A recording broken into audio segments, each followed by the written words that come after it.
observing Maya Angelou, reading her poem, Still I Rise, I believe conveys some of the spirit of this remarkable woman. She gives us a glimpse into her soul. She allows us, in other words, to tangibly connect with her essence. Within this particular poem, some of the resounding themes of what her life means, what she stood for, get conveyed to us.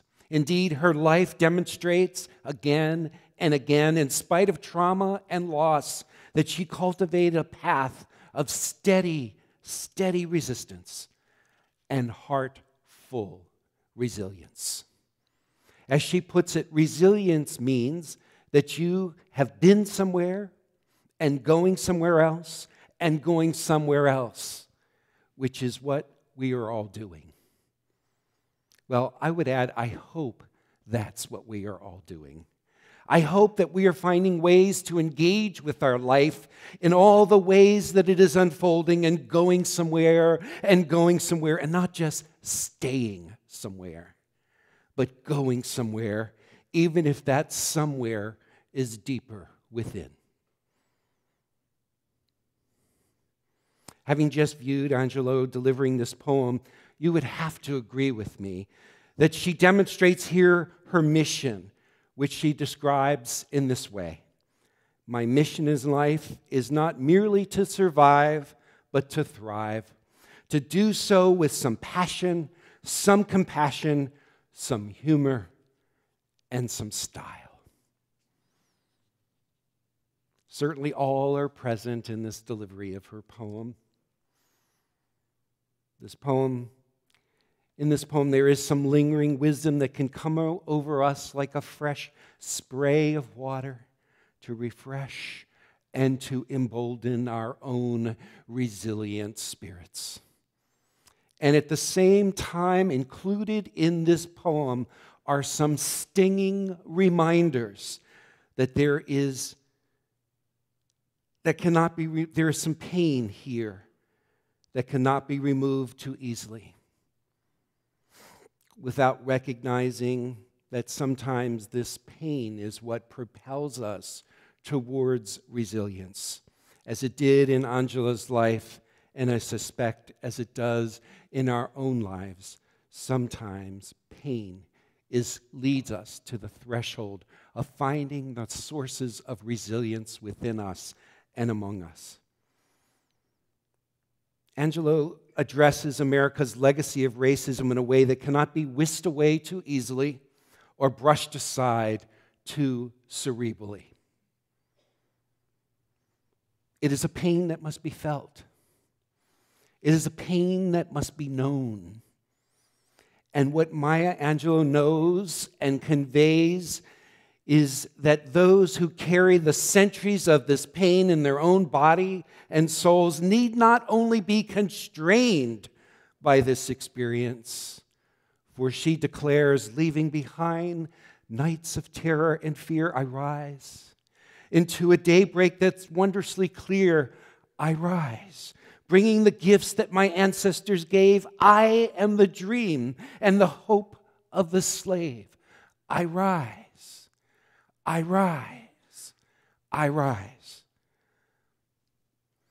This poem is not merely a lament about these painful circumstances of enslavement and the history of racism in this country, what this poem calls a dark ocean, but it is also a testimony, I believe, to the resilience of the human spirit that need not be subdued or silenced. As she says, up from the past that's rooted in pain, I rise. I'm a black ocean leaping and wide, welling and swelling, I bear in the ride.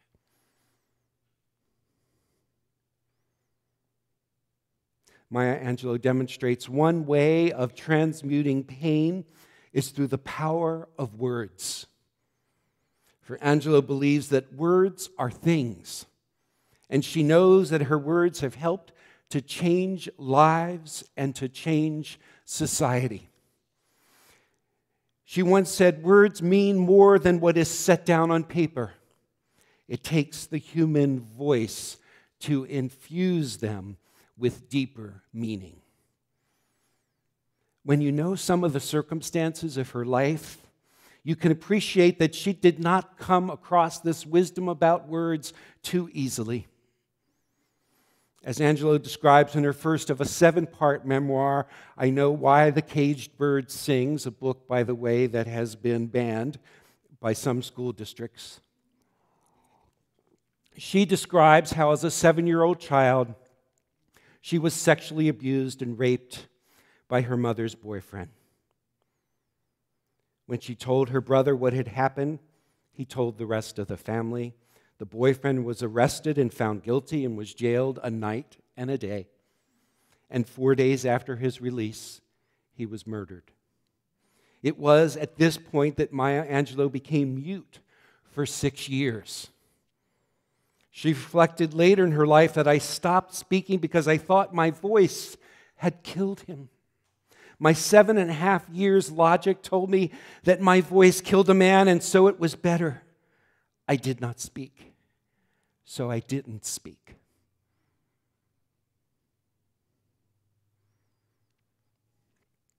Her mother then sent her and her brother back to live with their maternal grandmother in Stamps, Arkansas. It was there that their grandmother's love and faith surrounded Maya Angelou and provided a cocoon for her own gradual spiritual healing and personal unfolding. Angelou tells the story this way. My grandmother would braid my hair and I'd sit on the floor, and Mama, what she called her grandmother, would sit on a chair and she would brush my hair.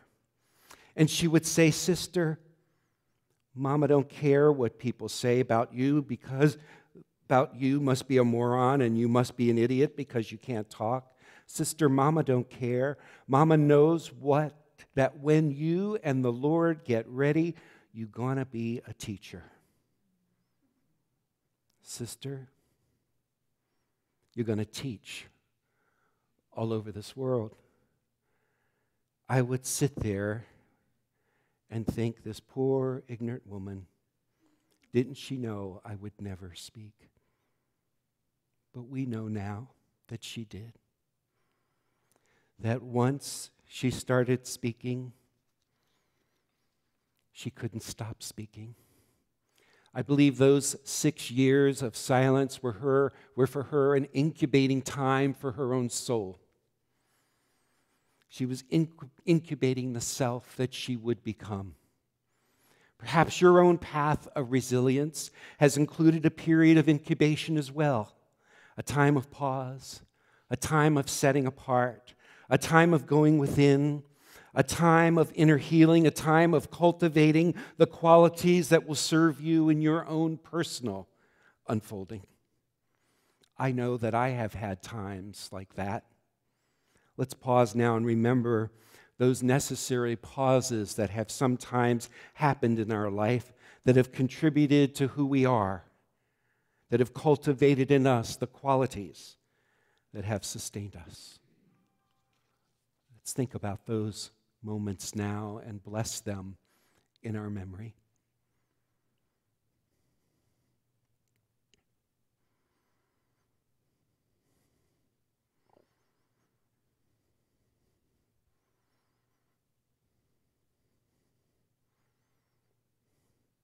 Who would we be without those incubating times, those times for inner healing and personal unfolding?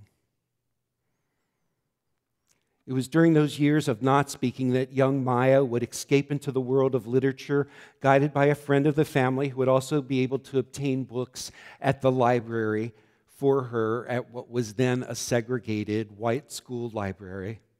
And during these years of not speaking, Angelou nourished a remarkable memory and developed her skills as a keen observer and a deep listener. Angelou would later say, when I decided to speak, I had a lot to say. And of course, you know, Maya Angelou taught all over this country and the world. She taught in a number of languages with an eloquence and, as she puts it, a sassiness that moved her audiences and nurtured their spirits. She spoke before hundreds of audiences, including Bill Clinton's inauguration, and later in her life, she became a lifetime professor at Wake Forest University. In her first book, I Know Why the Caged Bird Sings, she gives the account of her life of coming to age in the South in the 1940s with its blatant and cruel racism.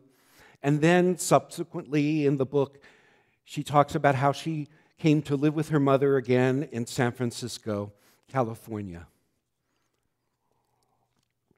It was there, maybe you didn't know this, that she became the first African American to work as a streetcar conductor.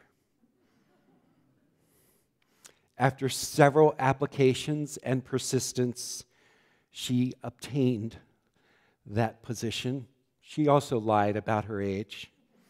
Her mother, Vivian Baxter, urged her daughter on by saying, "Give it everything you got. Can't do is like don't care. Neither of them have a home." Her books, her poetry often express her own real lived experiences.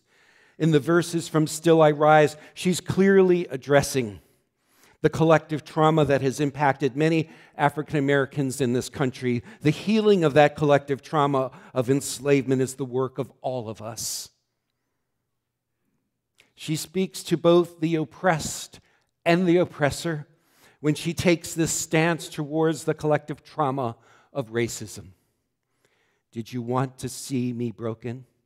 Bowed head and lowered eyes, shoulders falling down like teardrops weakened by my soulful cries. Does my haughtiness offend you? Don't you take it awful hard, 'cause I laugh like I've got gold mines digging in my own backyard. You may shoot me with your words, you may cut me with your eyes, you may kill me with your hatefulness, but still, like the air, I rise.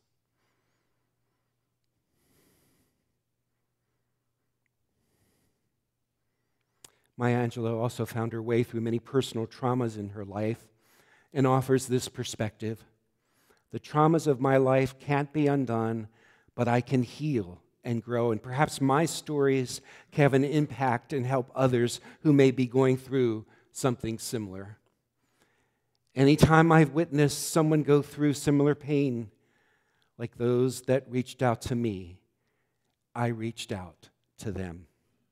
Some of the most inspiring video segments I've seen of Maya Angelou is when she's reaching out to children and youth, telling her story in a way that transmits to them courage and compassion.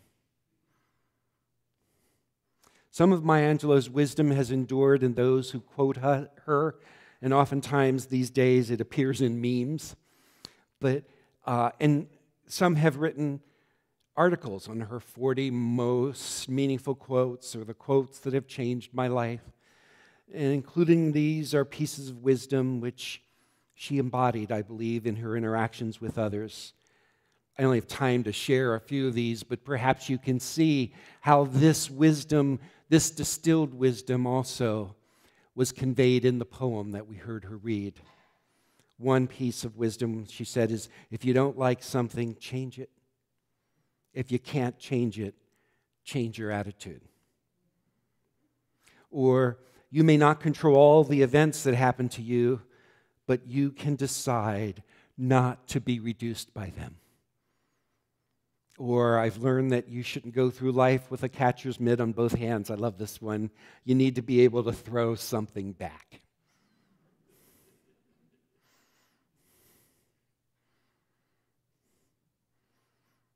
She said, one isn't necessarily born with courage, but one is born with potential. Without courage, we cannot practice any other virtue with consistency.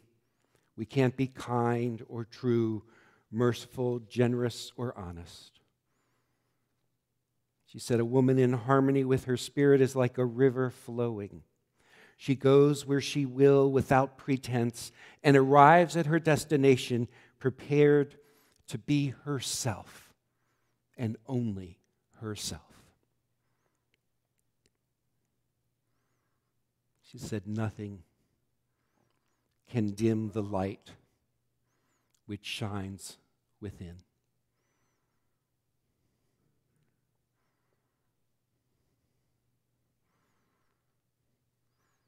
Some have noticed a pattern in her teaching. One writer tried to distill the lessons she learned from her interviews with Maya Angelou, and she offers this distillation. 1, speak with confidence and power.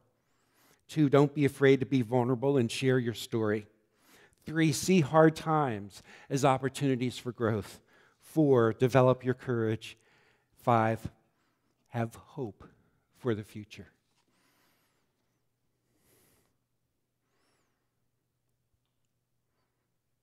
I could strive to do any one of those. All 5 might be a struggle, but I think there's some wisdom in there for us. It's said that the last thing Maya Angelou tweeted before she died in 2014 was, "Listen to yourself, and in that quietude, you may hear the voice of God." Angelou had what could be called an unassuming faith, for she once said in an interview, I'm always amazed when people walk up and say, "I'm a Christian." I always think, "Already? You got it? Goodness gracious, lucky you. I'm working at it," she would say, which means that I try to be as kind and as fair and as generous and as respectful and as courteous to every human being as I can. But she didn't want to assume that just by proclaiming she was a Christian, that she was one. She recognized that for anyone to call themselves Christian or Jewish or Buddhist, Muslim, or for that matter, Unitarian Universalist, meant that they were practicing at it with hope, with the hope of one day being able to approximate what it meant to be of that faith. She actually explored many faiths, often felt at home with the Christianity that she learned in her childhood, especially the messages that got conveyed to her and the spirituals. And if you've ever seen her talk, every now and then she'll break out and sing a spiritual as part of her talk. She was also influenced by the New Thought movements. And when Angelou was asked by Oprah what her definition of God is, she replied, "If I could say that my definition of God was in one word, it would be all. A-L-L. There's no place where God is not. All roads lead to all. What happens when I die? I go back to all," she said. For her, poetry was her way to get to all. For her, art and poetry was another way of prayer. Perhaps this view is most evident in her poem entitled "A Brave and Startling Truth," which Angelou composed for the 50th anniversary of the United Nations in 1995. Perhaps these words can speak to us now of our own yearning for peace and a right relationship with our planet. So I've asked Rebecca to read this poem now to us.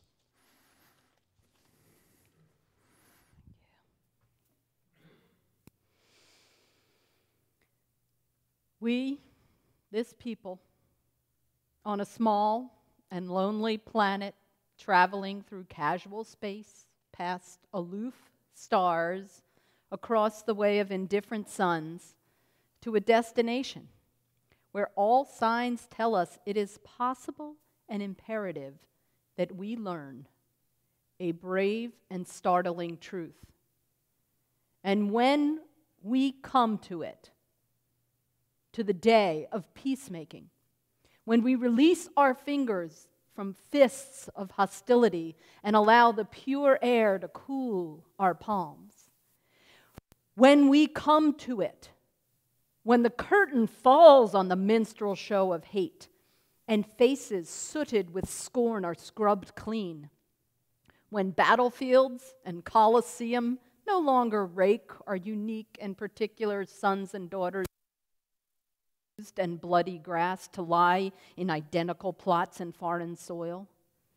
When the rapacious storming of the churches and the screaming racket in the temples have ceased, when the pennants are waving gaily and the banners of the world tremble stoutly in the good, clean breeze, when we come to it, when we let the rifles fall from our shoulders and the children dress their dolls in flags of truce, when landmines of death have been removed and the aged can walk into evenings of peace, when religious ritual is not perfumed by the incense of burning flesh, and childhood dreams are not kicked awake by nightmares of abuse.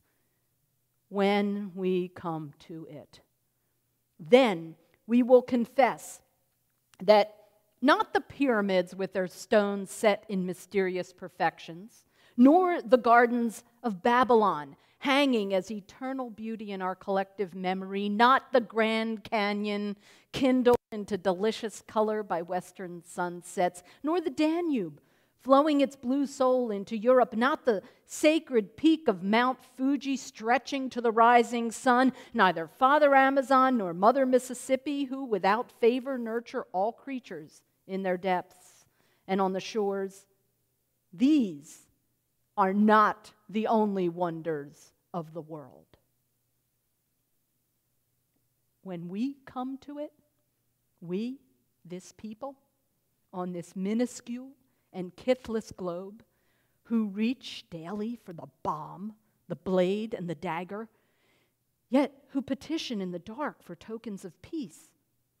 We, this people, on this mote of matter, in whose mouths abide cankerous words, which challenge our very existence, yet out of those mouths come songs of such exquisite sweetness that the heart falters in its labor and the body is quieted into awe. We, this people, on this small and drifting planet, whose hands can strike with such abandon that in a twinkling life is sapped from the living, yet those same hands can touch with such healing, irresistible tenderness that the haughty neck is happy to bow, and the proud back is glad to bend out of such chaos, of such contradiction. We learn that we are neither devils nor divines. When we come to it, we, this people, on this wayward, floating body, created on this earth, of this earth, have the power to fashion for this earth a climate where every man and every woman can live freely without sanctimonious piety, without crippling fear. When we come to it, we must confess that we are the possible.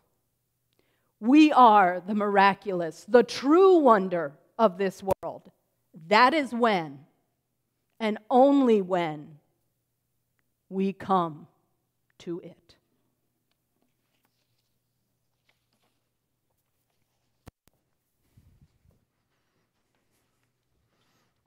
Thank you, Rebecca.